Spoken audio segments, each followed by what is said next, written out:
The year 2756 marked humanity's golden age, a time when the species had finally mastered the delicate balance between technological advancement and cosmic responsibility.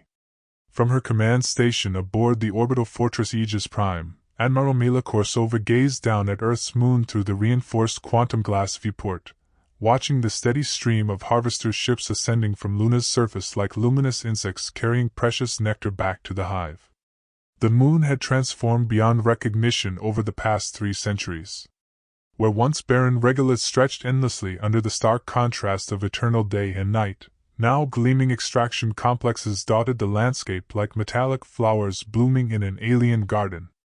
The helium-3 refineries hummed with constant activity, their fusion cores providing clean energy that powered not just Earth's sprawling arcologies, but the entire network of humanity's 13 inhabited worlds scattered across local space. Mila's weathered fingers traced the neural interface embedded in her temple, instantly connecting her consciousness to the vast data networks that monitored every aspect of the lunar operation. Through quantum-encrypted channels, she could feel the pulse of civilization itself, the rhythmic extraction of rare earth elements from Mare Tranquillitatis, the steady flow of deuterium from the polar ice mines, and the delicate ballet of orbital elevators carrying refined materials to the construction platforms where humanity's next generation of starships took shape.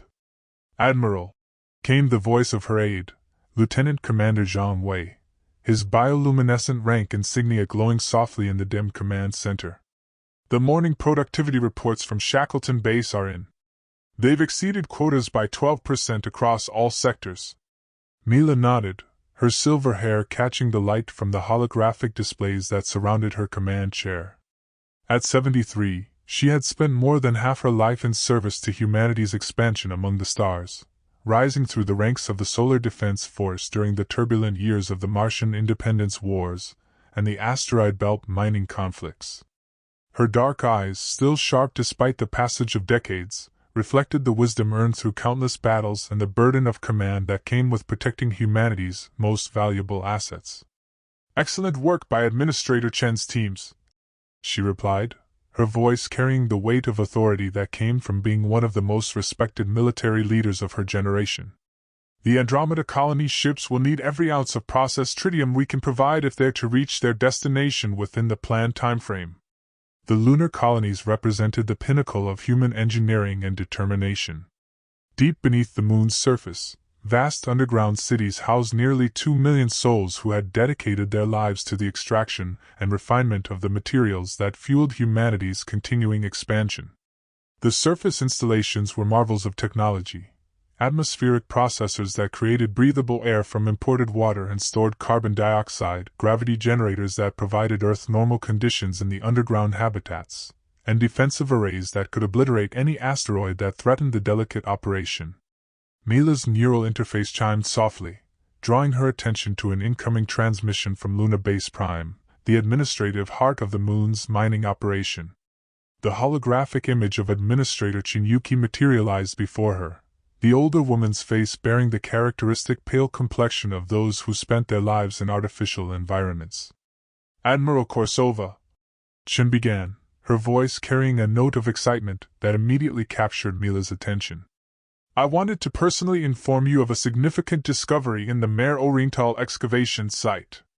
Our deep core teams have uncovered a deposit of crystallized exotic matter unlike anything we've previously encountered." Mila leaned forward in her command chair, her interest piqued. Exotic matter was the holy grail of advanced physics, a theoretical substance that could revolutionize faster-than-light travel and energy generation.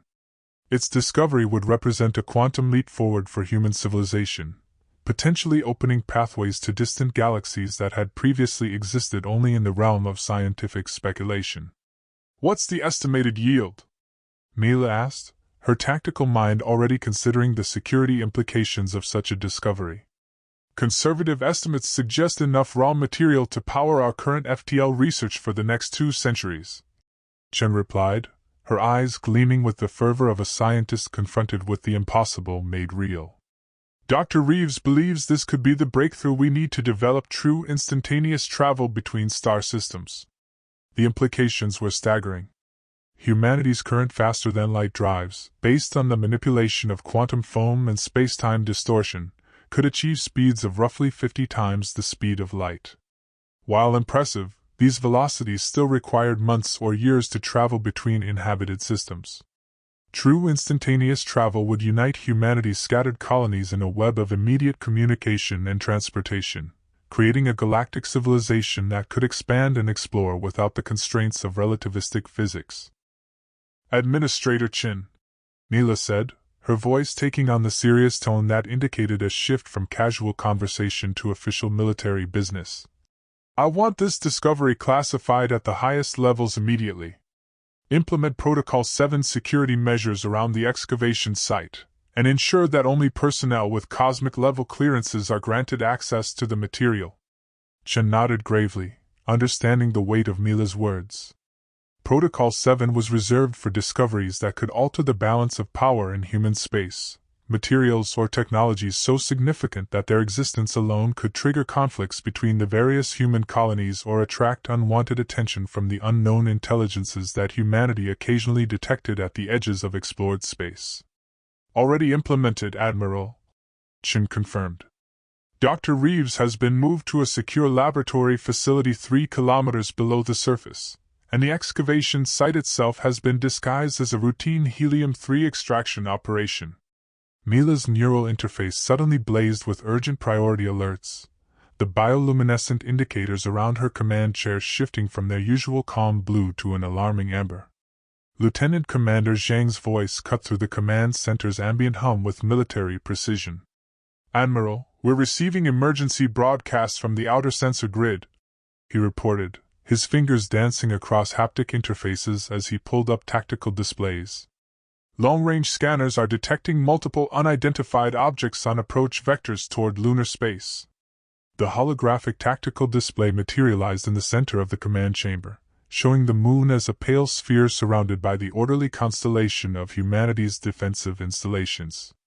At the edge of the display, beyond the orbit of the early warning satellites, red indicators marked the position of the approaching objects. Mila's heart rate remained steady as her combat instincts engaged, the result of decades of training and experience in the crucible of interstellar conflict. She stood from her command chair and moved to the central tactical station, her hands automatically activating the neural interfaces that would give her direct control over the Solar Defense Force's most advanced military assets. Analysis report, she commanded, her voice cutting through the sudden tension that had gripped the command center staff.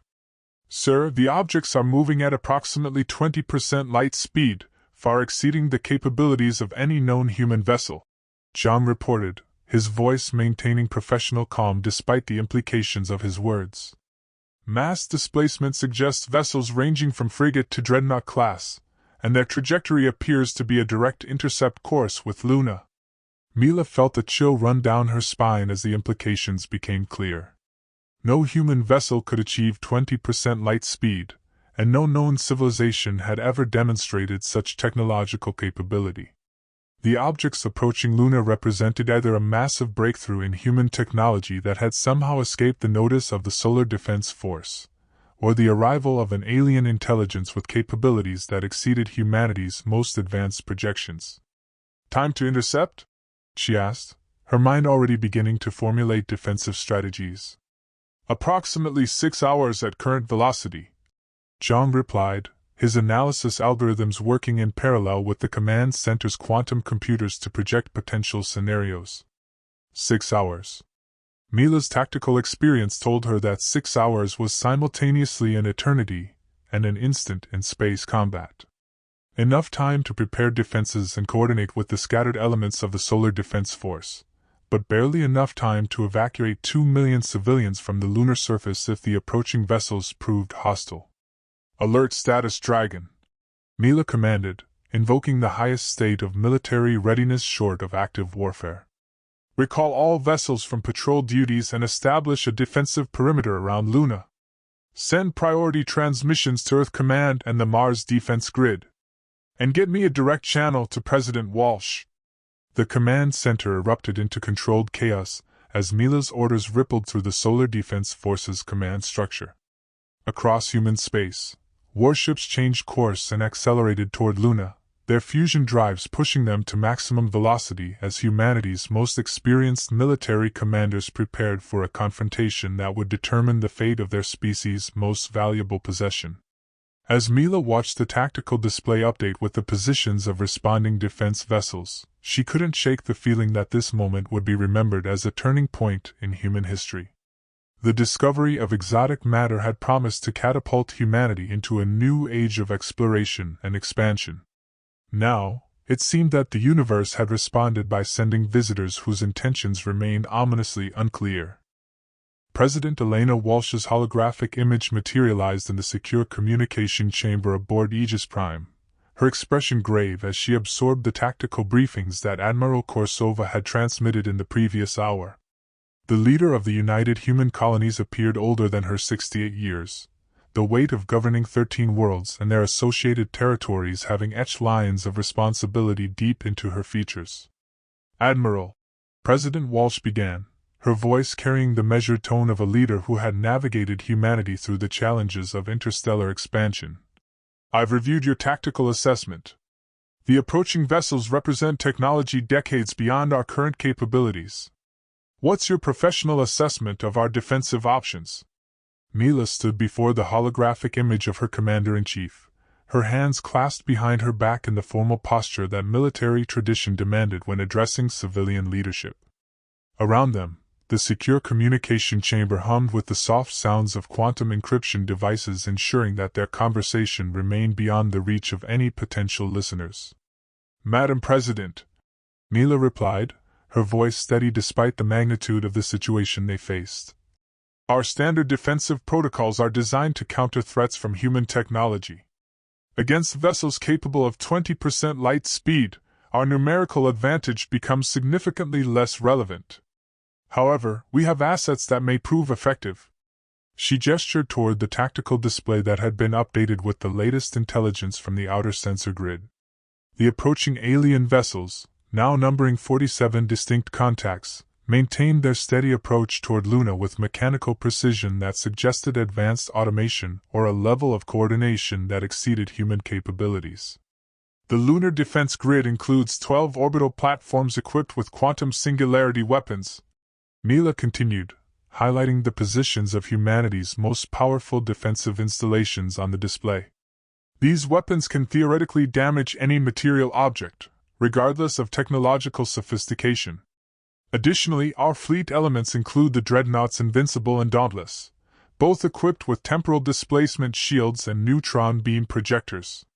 President Walsh studied the tactical information with the analytical mind that had made her one of the most effective leaders in human history. Her background as a former admiral herself meant that she understood both the capabilities and limitations of humanity's military technology, knowledge that informed every decision she made regarding the defense of human space. "What about evacuation options?" she asked, addressing the question that hung unspoken in the air between them. "Can we remove the civilian population from Luna before the vessels arrive?" Mila had anticipated this question and had her staff running evacuation scenarios since the moment the alien vessels had been detected. The numbers were sobering, representing a logistical challenge that would test the limits of human organizational capability. "Our current evacuation capacity could remove approximately 400,000 civilians in the time remaining," she reported, her voice carrying the weight of tactical reality. "The remaining population would need to shelter in the deep underground facilities, which are designed to withstand asteroid impacts and nuclear warfare." The mathematics of survival were stark and unforgiving. Nearly 2 million people called the lunar colonies home, their lives dedicated to the extraction and refinement of the materials that powered human civilization. The evacuation ships and orbital transports that served the moon were designed for routine personnel rotation and supply delivery, not the massive refugee movement that would be required to save everyone.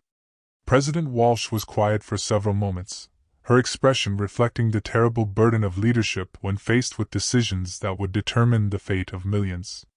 When she spoke again, her voice carried the steel resolve that had guided humanity through its most challenging moments. "Admiral, you have full authority to implement whatever defensive measures you deem necessary," she declared, her words carrying the weight of presidential authority.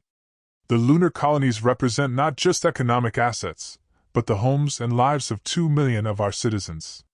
We will not abandon them without a fight. Mila nodded, accepting the responsibility that came with the president's trust. In her decades of military service, she had commanded fleets in battles that determined the fate of entire star systems, but never had she faced opponents whose capabilities were so unknown and potentially overwhelming. "Understood, Madam President," she replied. "We'll implement a layered defense strategy, designed to test the aliens' capabilities while maximizing our own advantages. If these visitors have peaceful intentions, they'll have the opportunity to demonstrate them. If they prove hostile, they'll discover that humanity doesn't surrender its treasures easily." After the secure transmission ended, Mila returned to the main command center where Lieutenant Commander Zhang and her senior staff had been coordinating the massive defensive effort. The holographic displays now showed the positions of every human vessel within 3 days' travel of Luna, a constellation of military might that represented the accumulated technological achievement of 3 centuries of spacefaring civilization. "Status report," Mila commanded as she took her position at the Central Command Station. "Admiral, we have 43 vessels converging on Luna, including 8 dreadnoughts and 15 heavy cruisers," John reported, his voice reflecting the professional pride that came from witnessing humanity's military might assembled in one location. "The orbital defense platforms are fully charged and ready for combat deployment. Ground-based installations report ready status across all defensive systems." Mila studied the tactical display, her experienced eye evaluating the strengths and weaknesses of their defensive arrangement. The human fleet represented a formidable force by any measure, equipped with weapons that could crack planets and shields that could withstand stellar radiation. Against human opponents, this force would be overwhelming. Against aliens with unknown technology, it represented humanity's best hope for survival. "What about the civilian population?" she asked, her concern for the non-combatants on Luna's surface never far from her thoughts. "Emergency shelters are at 95% capacity," reported Commander Sarah Martinez, the Chief of Civilian Affairs for the lunar operation. "All non-essential personnel have been moved to the deep underground facilities. Essential workers remain at their posts to maintain critical systems." The decision to keep essential workers at their posts was a calculated risk that balanced the safety of individuals against the need to maintain the complex systems that sustained life on Luna. The power generators, atmospheric processors, and life support systems required constant monitoring and maintenance. Without these systems, the underground shelters would become tombs rather than sanctuaries. Mila's neural interface chimed with an incoming priority transmission from the outer sensor grid. The image of Captain Rebecca Torres, commander of the sensor station watchtower, appeared in the communication display, her expression tight with concern. "Admiral, we're receiving transmissions from the approaching vessels," Torres reported, her voice carrying a note of uncertainty that immediately captured Mila's attention. "The signals are using mathematical constants and physical principles that suggest an attempt at communication." This was the moment that humanity had speculated about for centuries: first contact with an alien intelligence. Every protocol and procedure that dealt with such an encounter emphasized the importance of maintaining open communication while preserving human security interests. The approaching vessels might represent peaceful explorers seeking to establish diplomatic relations, or they might be scouts for a massive invasion force. "Transfer the transmissions to our linguistics and mathematics departments," Mila ordered, her voice maintaining calm professionalism despite the historic significance of the moment. "I want a full analysis of the communication patterns and any potential meaning within the next hour." As her staff worked to decode the alien transmissions, Mila found herself contemplating the irony of the situation. Humanity had just discovered exotic matter that could revolutionize faster-than-light travel, potentially opening the entire galaxy to human exploration. Now, aliens had arrived at humanity's doorstep with technology that demonstrated they had already mastered such capabilities. The universe, it seemed, had a sense of timing that bordered on the malicious. The next hour passed with the agonizing slowness that accompanied high-stakes military situations. Intelligence reports flowed in from across human space as every sensor array and monitoring station focused on the approaching alien vessels. The ships maintained their steady approach, their trajectories showing no deviation from a direct intercept course with Luna. Dr. Elizabeth Hawthorne, the chief linguist for the Solar Defense Force, appeared in the command center's communication display, her expression a mixture of excitement and concern that reflected the magnitude of her discoveries. "Admiral," she began, her voice carrying the careful precision of a scientist presenting findings that could alter the course of history. "We've made significant progress in analyzing the alien transmissions. The mathematical concepts they're using are consistent with advanced physics, including references to quantum mechanics and relativistic principles that match our own understanding." Mila leaned forward in her command chair, her attention focused entirely on the linguist's report. The ability to decode alien communications, even partially, could provide crucial intelligence about their intentions and capabilities. "More importantly," Dr. Hawthorne continued, "we've identified what appears to be a repeated pattern that could represent a territorial claim or demand for resource access. The transmissions include reference points that correspond to Luna's coordinates and mathematical expressions that suggest mining or extraction operations." The implications hit Mila like a physical blow. The aliens weren't random explorers who had stumbled upon human space. They were here specifically for Luna, apparently aware of the moon's value as a source of rare materials and exotic matter. The timing of their arrival, so soon after the discovery of the exotic matter deposit, suggested either remarkable coincidence or intelligence-gathering capabilities that exceeded human understanding. "Admiral," Lieutenant Commander Zhang's voice cut through the command center's tense atmosphere. "Long-range sensors are detecting energy buildups within the alien vessels. The patterns are consistent with weapons charging or shields activating." Mila stood from her command chair, her decision crystallizing with the clarity that came from decades of military experience. The aliens had demonstrated advanced technology, had shown awareness of Luna's strategic value, and were now powering weapon systems as they approached humanity's most important colony. Peaceful first contact was rapidly becoming an unlikely scenario.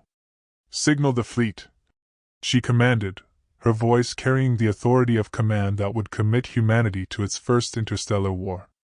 "All vessels are to assume battle stations and prepare for combat operations. The lunar colonies are humanity's most vital asset, and we will defend them with everything we have." As alarm klaxons echoed through Aegis Prime and across the human fleet, Mila felt the weight of history settling on her shoulders. The next few hours would determine whether humanity maintained its position as master of its own destiny, or became subject to the will of aliens whose intentions remained ominously unclear. The alien fleet decelerated from 20% light speed with a precision that defied human understanding of physics, their vessels bleeding off impossible amounts of kinetic energy without any visible propulsion systems or energy discharge. Admiral Korsova watched the tactical display with growing unease as the 47 alien ships arranged themselves in a perfect geometric formation just beyond the effective range of Luna's orbital defense platforms. "Admiral," reported Commander James Park from the sensor analysis station, his voice tight with professional concern, "the alien vessels are maintaining position at exactly 500,000 kilometers from Luna. That distance places them beyond our quantum singularity weapons but within range of their own energy projectors, based on the emissions we're detecting." Mila nodded grimly, recognizing the tactical sophistication demonstrated by the alien positioning. Their fleet commander understood the capabilities of human weapons systems and had chosen a standoff distance that maximized their own advantages while minimizing their exposure to Luna's most powerful defensive systems. The alien vessels themselves defied easy categorization, their hull configurations bearing no resemblance to human ship design principles. Where human vessels emphasized the practical necessities of armor, weapons placement, and propulsion systems, the alien ships appeared to prioritize geometric perfection and energy efficiency. Their crystalline hulls gleamed with an internal luminescence that suggested power systems operating on principles unknown to human science. "Incoming transmission," announced Lieutenant Commander Zhang, his fingers working rapidly across the communication interfaces. The signal is being broadcast on multiple frequencies and appears to be directed specifically at our command vessel. Mila's neural interface activated automatically, translating the alien communication through the linguistic analysis protocols that Dr. Hawthorne's team had developed. The voice that emerged was synthesized but unmistakably alien, its tonal pattern suggesting a species that communicated through harmonic frequencies rather than the verbal structures familiar to humans. Human administrators of the Lunar Extraction Facility. The alien voice began, its words carrying an undertone of absolute certainty that sent chills through the command center. You occupy territory containing materials required for our civilization's expansion. Cease extraction operations immediately and prepare for orderly evacuation. Resistance will result in the termination of your species' presence in this system. The communication ended with the abrupt finality of an ultimatum, leaving the command center in stunned silence. The aliens had demonstrated not only advanced technology and strategic awareness, but also a complete understanding of human language and culture. Their demands were clear: surrender Luna's resources or face military consequences that could extend to humanity's home system. Mila felt the familiar calm that descended upon her during moments of crisis, her mind automatically shifting into the tactical mode that had served her throughout decades of military service. The aliens had revealed their intentions with remarkable clarity, eliminating any possibility that this encounter might be resolved through diplomatic negotiation. "Open a channel to the alien fleet," she commanded, her voice steady despite the magnitude of the decision she was about to make. "All frequencies, maximum broadcast power." The communication systems of Aegis Prime focused their considerable power on transmitting Mila's response across the space that separated the human and alien fleets. Her words would be recorded by historians as humanity's first declaration of interstellar war, the moment when her species chose resistance over submission. "Alien vessels," she began, her voice carrying the authority that came from speaking for humanity itself. "The lunar colonies are sovereign territory of the United Human Colonies, home to 2 million citizens who have invested their lives in the peaceful development of this world. We do not recognize your territorial claims, and we will not abandon our people to satisfy your expansionist ambitions. If you seek conflict, you will discover that humanity defends its own." The response was immediate and overwhelming. Energy beams lanced out from the alien fleet with the precision of surgical instruments, each targeting specific installations on Luna's surface with deadly accuracy.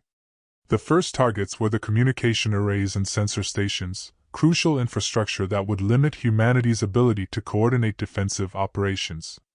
"All vessels, engage the enemy," Mila commanded, her voice cutting through the chaos that erupted across the tactical displays. "Priority targets are the lead alien vessels. Show them what human determination looks like." The human fleet surged forward with the fury of a civilization fighting for its survival.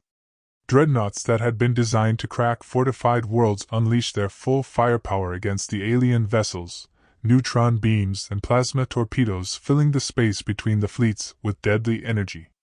The temporal displacement shields of humanity's most advanced warships flickered to life, bending space-time around their hulls to deflect incoming weapons fire. The Invincible, flagship of the Solar Defense Force's 6th Fleet, led the charge against the alien formation with her massive neutron beam projectors cycling at maximum rate. Captain Thomas Reynolds, a veteran of the Martian Independence Wars, commanded his vessel with the skill that had made him one of humanity's most respected naval officers. "Direct hit on the lead alien vessel," reported his weapons officer, excitement evident in his voice as the massive energy beam struck the crystalline hull of the nearest alien ship. "We're reading significant energy discharge from their position." The celebration was short-lived. As the energy dissipated, the alien vessel remained intact, its hull showing no visible damage from weapons that could have vaporized a human dreadnought. The aliens had demonstrated defensive capabilities that exceeded humanity's most optimistic projections, technology that rendered conventional weapons ineffective. The alien response was swift and devastating. Energy beams of impossible power lanced out from their vessels, striking human ships with precision that bypassed shields and armor as if they didn't exist. The heavy cruiser Valiant simply ceased to exist, its hull vaporized by alien weapons that operated on principles beyond human understanding. Admiral, Lieutenant Commander Zhang's voice carried a note of desperation as tactical reports flooded in from across the human fleet. We're taking heavy casualties. The alien weapons are penetrating our most advanced defensive systems. The Courageous and Stalwart have been destroyed, and the Indomitable is reporting critical damage to her primary systems. Mila watched the tactical display with the detached analysis that years of command had ingrained in her thinking. The human fleet, representing the pinnacle of 3 centuries of technological advancement, was being systematically dismantled by alien weapons that treated their most powerful shields and armor as minor inconveniences. But humanity had not survived the challenges of interstellar expansion by surrendering at the first sign of superior force. The species that had terraformed Mars, established colonies in the asteroid belt, and built cities beneath the oceans of Europa had learned that determination and ingenuity could overcome seemingly impossible odds. Signal the orbital defense platforms, Mila commanded, her mind already formulating the desperate strategy that might give humanity a fighting chance. Coordinate quantum singularity weapon discharge. Target the alien flagship with everything we have. The 12 orbital defense platforms that surrounded Luna represented humanity's most powerful military assets, weapon systems that could theoretically damage any material object regardless of technological sophistication. Each platform contained a quantum singularity generator capable of creating controlled gravitational anomalies that could tear apart atomic structures at the subatomic level. The platforms fired in perfect synchronization, their targeting systems guided by the quantum computers aboard Aegis Prime. 12 beams of twisted spacetime converged on the largest alien vessel, creating gravitational distortions that should have reduced it to component atoms. For a moment that seemed to stretch across eternity, the alien flagship was enveloped in a maelstrom of distorted spacetime, its crystalline hull stressed by forces that exceeded the binding energy of atomic nuclei. Then, impossibly, the vessel emerged from the gravitational storm intact, its hull gleaming with the same internal luminescence that had characterized it from the beginning. Impossible, breathed Dr. Sarah Kim, the chief physicist attached to the orbital defense grid. Those weapons create gravitational fields equivalent to stellar cores. Nothing should be able to survive that level of space-time distortion. The aliens had demonstrated not only advanced weapons and propulsion technology, but defensive systems that operated beyond the current understanding of human physics.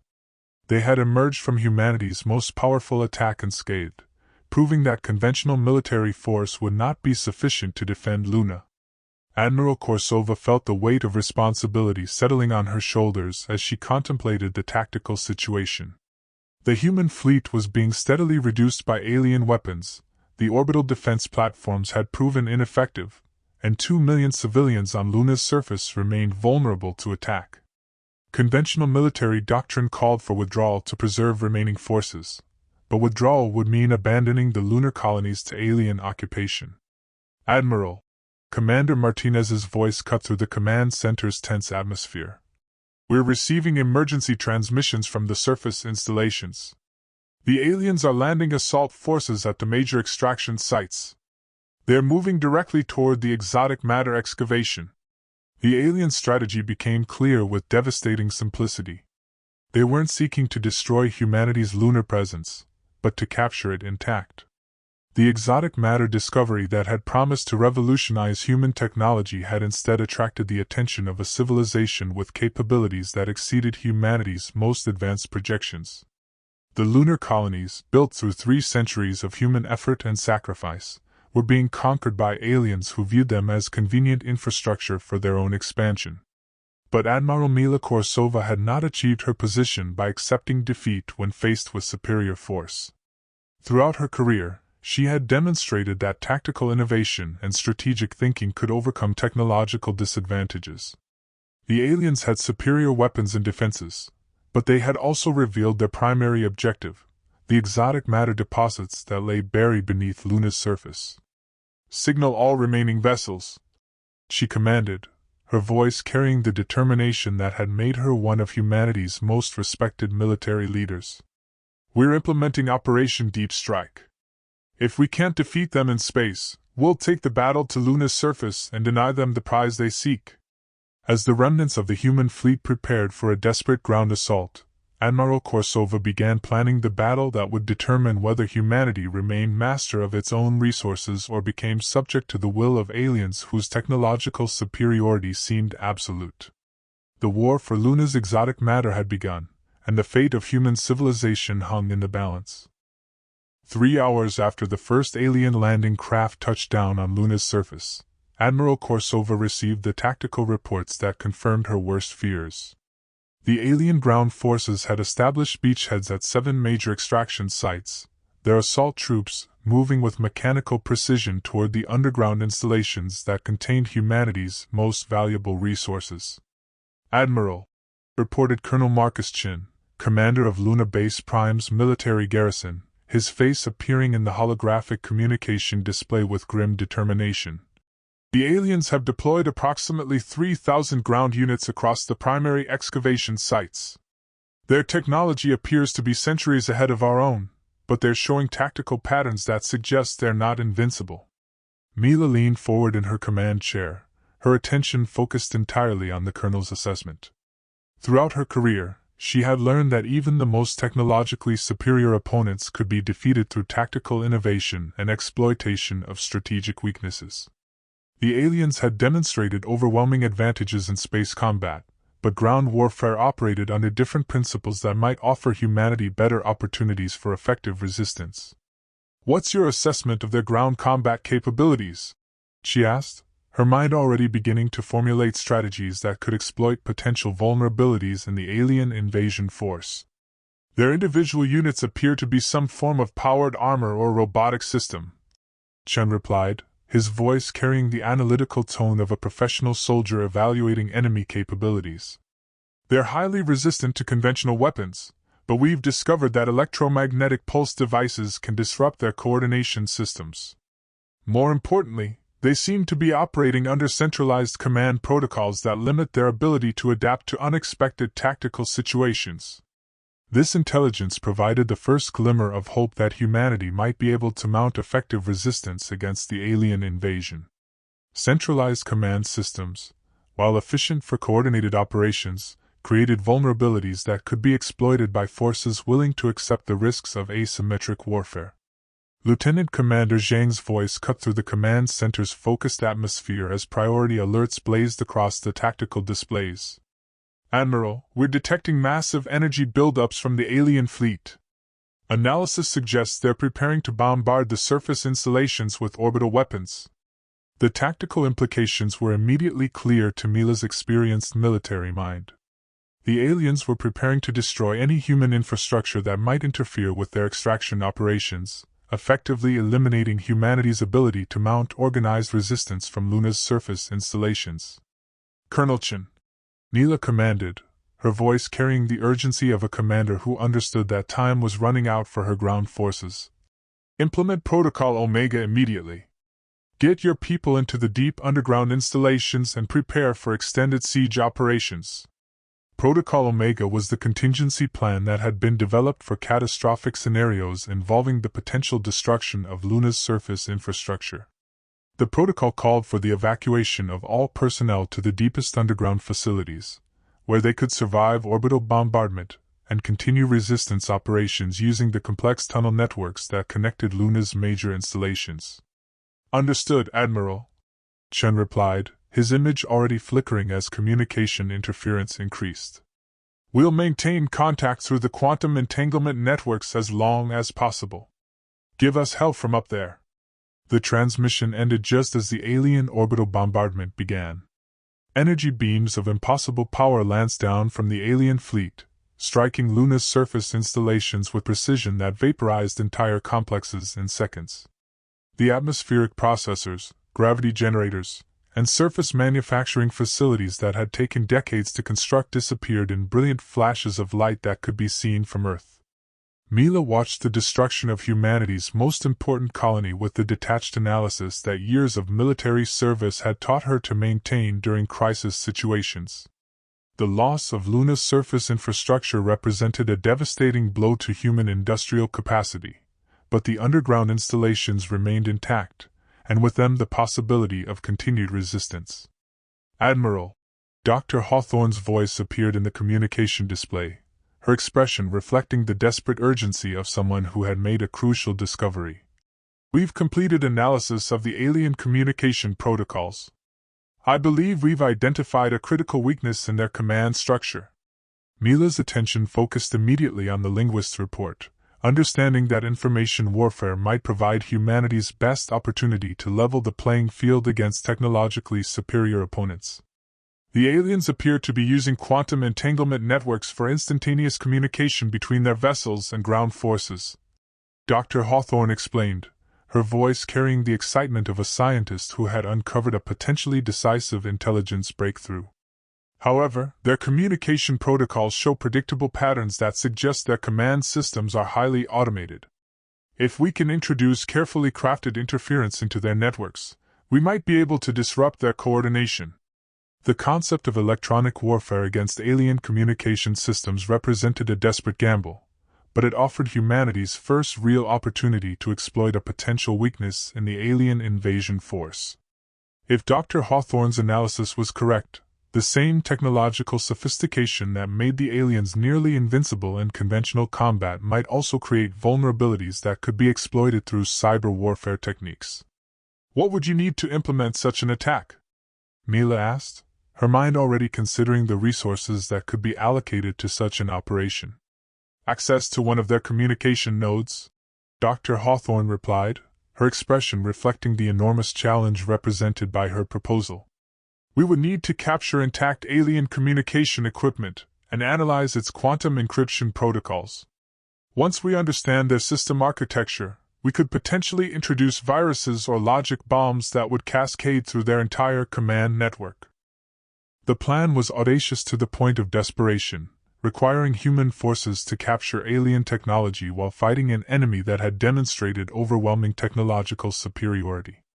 But it also represented humanity's best hope for turning the tide of a conflict that conventional military doctrine suggested was already lost.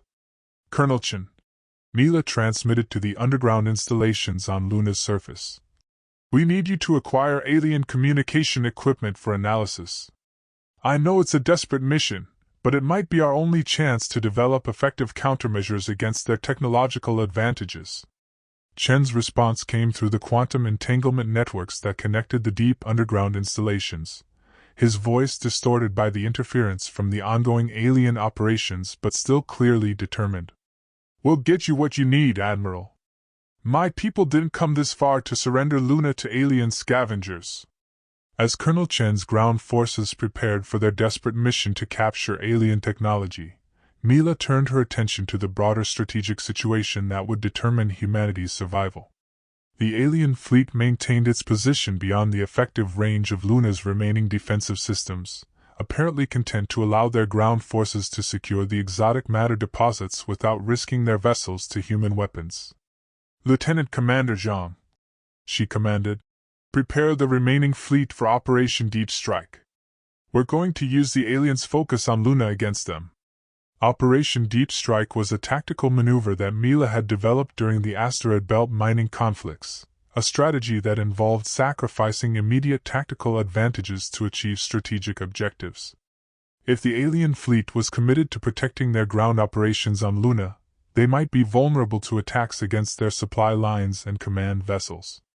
"Admiral," Zhang reported, his voice reflecting professional concern about the enormous risks involved in such an operation. "Operation Deep Strike would require our remaining vessels to engage the alien fleet at close quarters. Given their demonstrated technological superiority, casualties could be total." Mila nodded grimly, understanding the terrible mathematics of warfare that sometimes required commanders to sacrifice lives to achieve strategic objectives.